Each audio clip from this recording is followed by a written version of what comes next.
دوسری اصل صبر شکر کے بیان میں، اے برادر یہ یقین کر کہ بغیر صبر کے ٹھیک تو بد نہیں ہو سکتی، مگر بلکہ کوئی فرض ٹھیک ٹھیک ادا کرنا اور کوئی گناہ ترک کرنا بھی بے صبر کیے ممکن نہیں۔ لوگوں نے جب رسول اللہ صلی اللہ علیہ وسلم نے پوچھا کہ یا رسول اللہ ایمان کیا چیز ہے،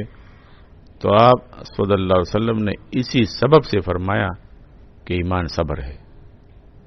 اور ایک حدیث میں آپ صلی اللہ علیہ وسلم نے فرمایا کہ صبر نصف ایمان ہے۔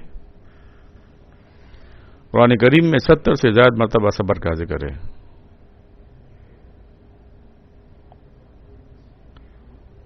یہ جو میں نے اوپر پڑھا نا، یقین کر کے بغیر صبر کے ٹھیک توبہ نہیں ہو سکتی۔ پین بکار دے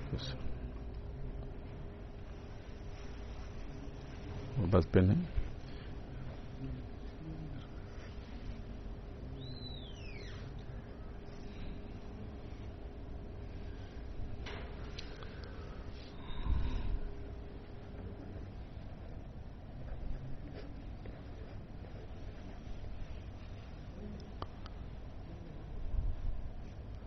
اے برادر یہ یقین کر کے بغیر صبر کے ٹھیک توبہ نہیں ہو سکتی،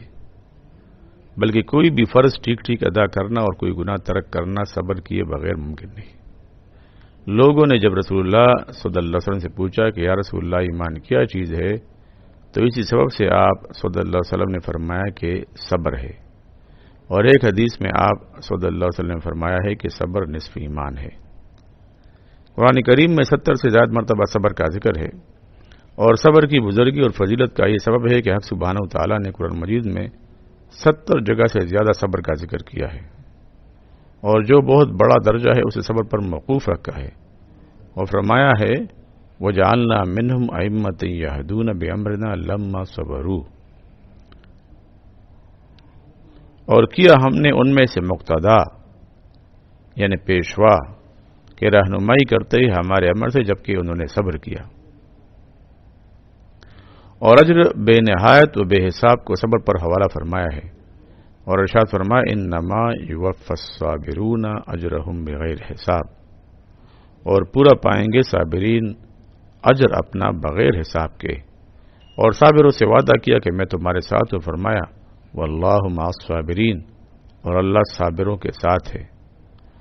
درود اور رحمت اور ہدایت تینوں نعمتیں اکٹھا کسی کو نہیں مرحمت کی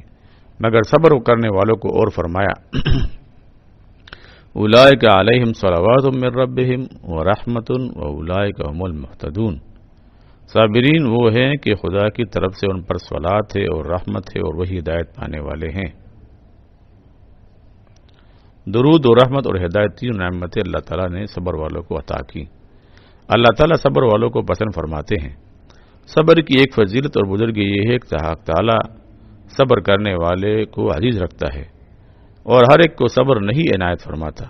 مگر اپنے دوستوں کو تھوڑا سا مرحمت کرتا ہے۔ رسول مقبول صلی اللہ علیہ وسلم نے فرمایا ہے ان اقل ما اوتیتم الیقین وعزیمۃ الصبر، یعنی جو چیزیں حق تعالیٰ نے تمہیں عنایت فرمائی ان میں یقین اور صبر بہت تھوڑا سا دیا ہے، اور جس کو یہ دونوں نعمتیں مرحمت کی ہیں اس سے کہہ دو کہ تو کچھ پرواہ نہ رکھ، گو کہ روزہ نماز کم رکھتا ہے، اور اے میرے اصحاب جس امر پر آج تم قائم ہو اگر اس پر صبر کرو اور اس سے پھر نہ جاؤ تو اسے میں اس بات سے زیادہ محبوب رکھتا ہوں کہ تم میں سے ہر ایک اتنی عبادت کرے جتنی سبوں نے کی ہو، مگر میں یہ ڈرتا ہوں کہ میرے بعد تم پر دنیا کی راہ کھلے حتیٰ کہ تم ایک دوسرے سے منکر ہو جاؤ اور اہل ایمان تم سے منکر ہو جائیں، اور جو شخص صبر کر کے ثواب کا امیدوار رہتا ہے وہ ثواب کامل پائے گا۔ تم صبر کرو کہ دنیا نہ رہے گی اور حق تعالیٰ کے پاس ثواب باقی رہے گا۔ یہ فرما کر رسول مقبول صلی اللہ علیہ وسلم نے یہ آیت پوری پڑھی ما عندکم ینفد وما عند اللہ باق ولنجزین الذین صبروا اجرہم بغیر حساب، جو کچھ تمہارے پاس ہے وہ فانی ہو، جو خدا کے پاس ہے وہ باقی ہے، اور ہم جزا دیں گے ان لوگوں کو جنہوں نے صبر کیا بغیر حساب، یعنی بہت زیادہ۔ رسول مقبول صلی اللہ علیہ وسلم نے فرمایا ہے کہ صبر جنت کے خزانوں میں سے ایک خزانہ ہے،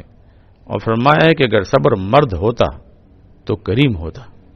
اور فرمایا کہ صبر کرنے والوں کو حق تعالیٰ دوست رکھتا ہے۔ حضرت داؤد علیہ نبینا علیہ الصلوۃ والسلام پر وہی نازل ہوئی کہ اے داؤد تم میرے اخلاق کی پیروی کرو، اور میرے اخلاق میں سے ایک یہ ہے کہ میں صبور ہوں۔ حدیث علیہ السلام نے فرمایا کہ اے لوگو، جب تک تم اپنی نامرادی پر صبر نہ کرو گے تب تک اپنی مراد کو نہ پہنچو گے۔ جناب سلطان الانبیاء محمد صلی اللہ علیہ وسلم نے کچھ انصار کو دیکھا، فرمایا کہ تم مسلمان ہو؟ انہوں نے عرض کیا کہ ہاں۔ آپ صلی اللہ علیہ وسلم نے فرمایا کہ اس پر دلیل کیا ہے؟ انہوں نے عرض کیا کہ ہم نعمت پر شکر کرتے ہیں، مصیبت پر صبر کرتے ہیں، قضاء الہی سے خوش رہتے ہیں۔ فرمایا مؤمنون و رب کعبہ، یعنی قسم ہے رب کعبہ کی کہ تم پکے مسلمان ہو۔ امیر المومنین شیر خدا حضرت علی مرتضی کرم اللہ وجہہ فرماتے ہیں کہ صبر کو ایمان کے ساتھ ایسی نسبت ہے جیسے سر کو بدن کے ساتھ۔ جس شخص کا سر نہیں بدن بھی نہیں، اور جسے صبر نہیں ایمان نہیں۔ صبر کی حقیقت کا بیان۔ اے عزیز جان تو کہ صبر آدمی ہی کے واسطے خاص ہے، اس واسطے کہ نہ بہائم کو صبر ہے کیونکہ وہ نہایت ناقص ہیں، اور نہ ملائکہ کو صبر کی حاجت ہے اس لیے کہ وہ نہایت کامل ہیں اور وہ خواہش سے پاک ہیں۔ پس بہائم خواہش کے مطیع اور مسخر ہیں، اور ان میں خواہش کے سوا اور کوئی متقاضی نہیں ہے،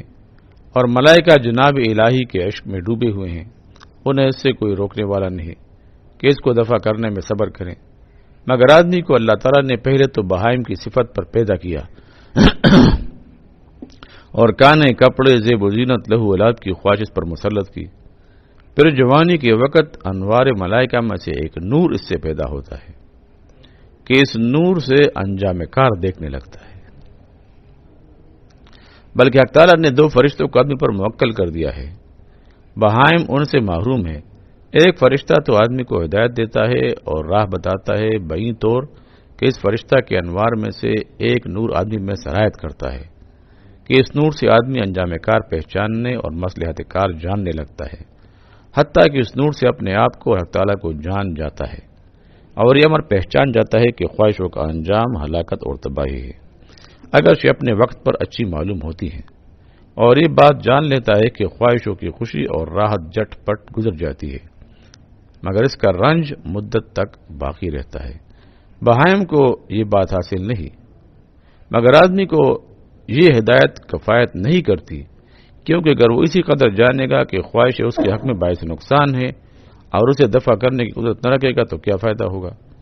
اس واسطے کہ بیمار تو یہ جانتا ہے کہ بیمار اس کے حق میں باعث نقصان ہے،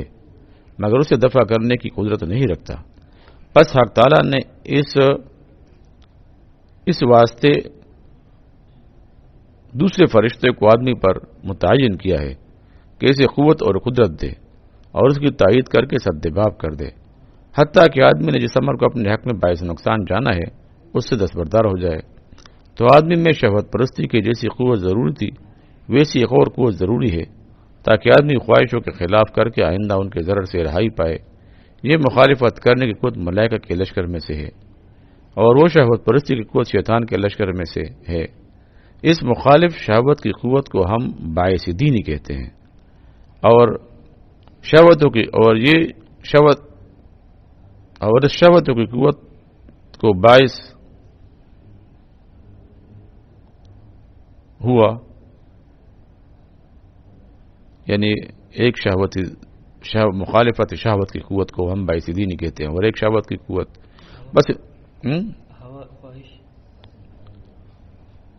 بس ان دونوں لشکروں میں ہمیشہ لڑائی اور مخالفت رہا کرتی ہے۔ لشکر ملائکہ تو آدمی سے کہتا ہے کہ شہوت پرستی نہ کرو، اور لشکر شیطان کہتا ہے کہ کر۔ وہ بیچارہ اس دو میں حیران ہے، کس کی مانے اور کس کی نہ مانے۔ اگر باعث ہوا کے ساتھ جنگ و مقابلہ کرنے باعث دین ثابت قدم رہے اور جگہ نہ چھوڑے تو اس کے ثبات کو صبر کہتے ہیں، اور اگر ثابت قدمی کر کے باعث ہوا کو مغلوب کر لے اور بگا دے تو اس کے اس غلبہ کو ظفر کہتے ہیں، اور جب تک باعث ہوا کے ساتھ کارزار میں رہے اسے جہاد نفس کہتے ہیں۔ پس باعث ہوا یعنی باعث خواہش کے مقابلے میں باعث دین کا قائم رہنا یہی صبر کے معنی ہے۔ جہاں یہ دونوں لشکر مخالف نہیں ہوتے وہاں صبر بھی نہیں ہوتا۔ اسی سب سے ملائکہ کو صبر کی حاجت نہیں، بہائم اور بچوں کو صبر کی قوت نہیں۔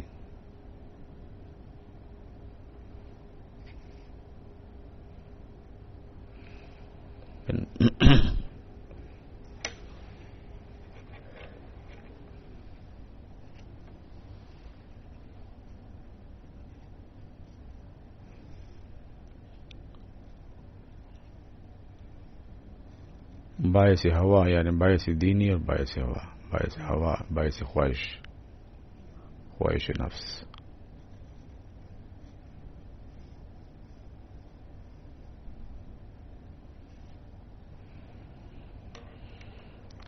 الحمد للہ رب العالمین، اللہم